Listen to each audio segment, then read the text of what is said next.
मेरे पास तो कोई प्रोडक्ट ही नहीं है, मैं कैसे एक्सपोर्ट करूंगा, या मेरा कोई खुद का मैन्युफैक्चरिंग नहीं है, मैं कैसे एक्सपोर्ट कर पाऊंगा। ये एक बहुत कॉम्प्लिकेटेड क्वेश्चन लोगों को लगता है कि if I don't have the product how I am going to start the export business.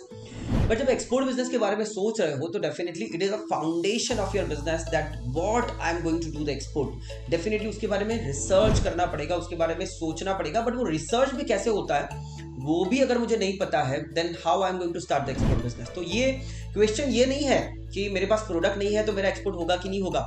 Right, question ये है कि मुझे प्रोडक्ट सिलेक्ट कैसे करना है, या मेरा प्रोडक्ट रिसर्च कैसे होना चाहिए। If I want to start the export business, मैं कैसे प्रोडक्ट को ढूंढ पाऊंगा, उसका सिलेक्शन कैसे कर पाऊंगा, कैसे मुझे उसका नॉलेज लेना है, कहाँ से लेना है, उसके सप्लायर कैसे ढूंढने हैं, उसका मार्केटिंग कैसे करना है, उसके बायर मुझे कैसे ढूंढने हैं, उसको अप्रोच कैसे करना है और एग्जीक्यूशन कैसे करना है। So this is the complete process, उसको आपको समझना पड़ेगा।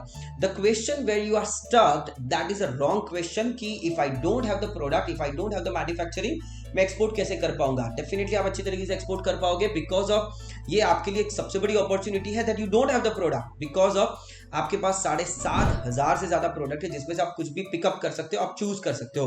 राइट, मेरा फेवरेट डायलॉग मैं हमेशा बोलता हूं कि जीरे से लेकर हीरे तक, पिन से लेकर प्लेन तक, आप कुछ भी चूज कर सकते हो, आप कुछ भी एक्सपोर्ट इंपोर्ट कर सकते हो, because you don't have the product. Right, जब आपके पास कोई स्पेसिफिक चॉइस नहीं है, जब आपके पास कोई स्पेसिफिक मैन्युफैक्चरिंग नहीं है, तो आपके लिए मार्केट पूरा ओपन है। आप डेफिनेटली बहुत डाइवर्स रेंज है, बहुत बड़ी रेंज है जिसके अंदर से आप चूज करके एक अच्छा सा एक्सपोर्ट बिजनेस सेटअप कर सकते हो।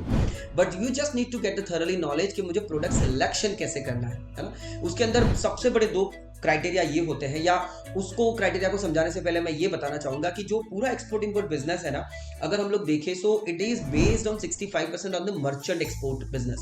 राइट, जो मर्चेंट एक्सपोर्टर है जिनका खुद का कोई प्रोडक्शन नहीं है, या मर्चेंट इंपोर्टर्स जिनका खुद का कोई कंजप्शन नहीं है, ऐसे ही लोग एक्सपोर्ट इंपोर्ट में ज्यादा इन्वॉल्व है। 30 to 35% people who are having their own manufacturing and they are also into exporting, and the importers who are going to import and then consume। तो वो कम लोग हैं। मर्चेंट एक्सपोर्टर, मर्चेंट इंपोर्टर ज्यादा है जिनके पास एक wide range of the product availability है, इंडस्ट्री का अवेलेबिलिटी है। और अगर हम लोग इंडिया से सोचे तो you are having intense range of the product, बहुत सारी चीजें हैं। Right, from the number 1 which is a mineral product itself, अगर दूसरे नंबर पे देखें तो जेम्स एंड ज्वेलरी है, या फिर स्टील के प्रोडक्ट्स हैं, या फिर केमिकल्स हैं, या फिर 2 व्हीलर्स 3 व्हीलर्स। आजकल ईवी अगर हम लोग देखें, इलेक्ट्रॉनिक व्हीकल्स के अंदर खास करके 2 व्हीलर, जिसमें कोई ऐसा नहीं है कि कोई स्पेसिफिक ब्रांड चलती है। आजकल बहुत छोटे छोटे ब्रांड्स हैं जो इलेक्ट्रिकल व्हीकल्स बना रहे हैं राइट नाउ। उनके लिए ये है कि इंडिया का मार्केट बहुत अच्छा है, इंडिया में ही हम लोग फुलफिल नहीं कर पा रहे हैं तो एक्सपोर्ट कैसे करेंगे। But try to capture those people, try to capture those manufacturers, उनको ये एक्सपोर्ट का टारगेट दे, और उनके साथ अगर एसोसिएशन करेंगे, अलायंस करेंगे, तो डेफिनेटली एक इंटरनेशनल मार्केट में ईवी व्हीकल्स जो 2 व्हीलर्स हैं उसको भी आपके लिए अच्छा एक बेटर ऑप्शन हो सकता है। या फिर स्पाइसेस है, टेक्सटाइल्स है, या फिर मशीनरीज है, मशीनरी के स्पेयर पार्ट्स है, इंजीनियरिंग प्रोडक्ट्स है, फार्मास्यूटिकल्स है, सर्जिकल नॉन सर्जिकल, आईटी है। राइट, बहुत सारे प्रोडक्ट है जो इंडिया से एक्सपोर्ट अच्छी तरीके से करे जा सकते हैं। बट ये जो क्वेश्चन है कि मैं कैसे सिलेक्ट करूं, तो उसके लिए 2 क्राइटेरिया सबसे ज्यादा जरूरी है, एक है डिमांड और दूसरा है supply.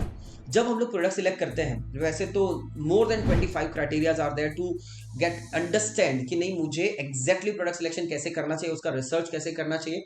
But try to understand this specifically this 2 criterias, एक है डिमांड या दूसरा है सप्लाई। एक्सपोर्ट बिजनेस हमेशा ये 2 क्राइटेरिया के ऊपर करा जा सकता है। एक डिमांड, मतलब क्या, आप डिमांड बेस्ड अपने प्रोडक्ट को सिलेक्ट कर सकते हैं। जैसे आपका कोई फ्रेंड है, आपका कोई रिलेटिव है, आपका कोई रेफरेंस है जिसने आपको बताया कि मुझे ये प्रोडक्ट की जरूरत है। अभी तक आपने सोचा ही नहीं था, अभी तक आपके पास कोई प्रोडक्ट ही नहीं था, but now you have got the idea, now you have got the link कि भाई ऑस्ट्रेलिया में कोई बंदा बैठा हुआ है जो किसी स्पेसिफिक प्रोडक्ट की डिमांड कर रहा है, आपके रेफरेंस में है, उसको पता है कि आप डोमेस्टिक मार्केट में बिजनेस में हो, आपके पास शायद ये प्रोडक्ट की अवेलेबिलिटी हो सकती है, एंड अकॉर्डिंगली उसने आपको पूछा, तो उस प्रोडक्ट को सिलेक्ट करके आपने एक्सपोर्ट करना शुरू कर दिया। So demand based export business शुरू करना, हाँ, लेकिन उसके बाद बार बार स्विच ओवर नहीं करना है ना, कि आज स्पाइसेस कर लिया, कल टेक्सटाइल करेंगे, फिर परसों केमिकल करेंगे। that would be very much difficult. You won't be settled up with any specific industry. कल यहाँ से भी छूट जाओगे, वहां से भी छूट जाओगे, हो सकता है कि किसी इंडस्ट्री में आप न रहो। तो यहाँ पे ये ध्यान रखना है कि डिमांड अगर एक बार पहली बार डिमांड मिल गई, फिर उसी के अंदर कंटिन्यू करना है, फिर उसी के अंदर मार्केट को एक्सप्लोर करना है, या दूसरे मार्केट में डाइवर्सिफिकेशन करना है, या उसी के अंदर प्रोडक्ट रेंज को बढ़ाना है, ये आप कर सकते हैं। तो ये हो गया सबसे पहला जहां पे आप डिमांड बेस्ड एक्सपोर्ट बिजनेस शुरू कर सकते हैं। दूसरा हो गया सप्लाई बेस्ड एक्सपोर्ट बिजनेस को शुरू करना या प्रोडक्ट सिलेक्शन करना, खास करके एक ऐसे प्रोडक्ट की अवेलेबिलिटी होना या किसी ऐसे स्पेसिफिक प्रोडक्ट की सप्लाई आपके पास बहुत अमेजिंगली अवेलेबल होना, उसका क्वालिटी, क्वांटिटी, प्राइस आप बहुत अच्छे तरीके से मैनेज कर सकते हो। कोई ऐसा एक मैन्युफैक्चरर आपको मिल गया जो बताता है कि भाई आप बिंदास प्रोडक्ट को एक्सपोर्ट करो, मैं आपको जैसी क्वालिटी चाहिए, जैसा क्वांटिटी चाहिए, जैसा प्राइस चाहिए, मैं सारी चीजों को मैनेज करके आपको अच्छी तरीके से प्रोवाइड कर सकता हूं। That would be the best product for you. So that is a supply based export business, है ना, जिस प्रोडक्ट का अमेजिंग सप्लाई अगर आपके पास अवेलेबल है। हाँ, definitely you need to find the multiple suppliers as well. ये एक मिल गया तो उसके ऊपर डिपेंडेंट होके सिर्फ आपको लाइफ टाइम में एक्सपोर्ट बिजनेस करना है, ऐसा पॉसिबल नहीं है। You must be having the range of suppliers, you must be having the different range of the suppliers, जहां पे customization, quality, quantity, standard, not standard, या फिर लोकेशन, प्राइजेस, बहुत ज़्यादा चीज़ें मैटर करेगी। तो उन सारी चीज़ों को समझने के बाद आप एक सप्लाई बेस खड़ा कर सकते हैं, एक सप्लायर डेटाबेस आपका बना सकते हैं, कंपेयर कर सकते हैं, accordingly you can make your export business setup, है ना। तो ये डिमांड और सप्लाई, ये दोनों बेस के ऊपर आप अपना प्रोडक्ट सिलेक्शन कर सकते हो।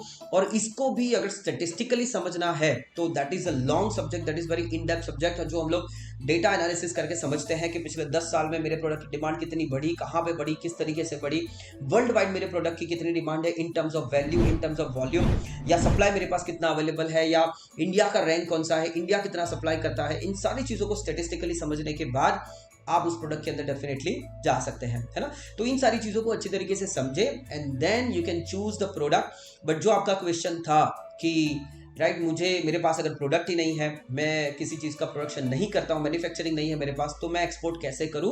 तो ये आपके लिए सबसे बेस्ट अपॉर्चुनिटी है कि आप डेफिनेटली एक्सपोर्ट कर सकते हैं, बिकॉज आपके लिए मार्केट पूरा ओपन है। More than 7,500 products are there to choose from. इतना बड़ा सिलेक्शन क्राइटेरिया कि आप डेफिनेटली, हाँ ये भी है कि बहुत ज़्यादा प्रोडक्ट है तो कंफ्यूज हो जाते हो कि नहीं मुझे ये चूज़ करना है कि ये चूज़ करना है। On that this criterias will actually help you, जो मैंने बताया डिमांड, सप्लाई, बाकी के भी काफ़ी सारे क्राइटेरियाज होते हैं, बट ये दो बेस अगर आप भी सिलेक्शन कर पाओगे then it's also very much fine, right. So अगर आपको समझ में आ गया होगा कि कैसे सिलेक्ट करना है, या प्रोडक्ट नहीं है तो फिर मेरा एक्सपोर्ट होगा कि नहीं होगा, या मुझे कैसे बिजनेस को सेटअप करना है, लाइक करो, शेयर करो, सब्सक्राइब करो, मैक्सिमम लोगों तक ये पहुंचाओ। ये बहुत सारे लोगों को हेल्प कर सकता है कि एक्सपोर्ट बिजनेस के अंदर प्रोडक्ट को कैसे सिलेक्ट करा जा सकता है। Thank you very much, wish you very best of luck.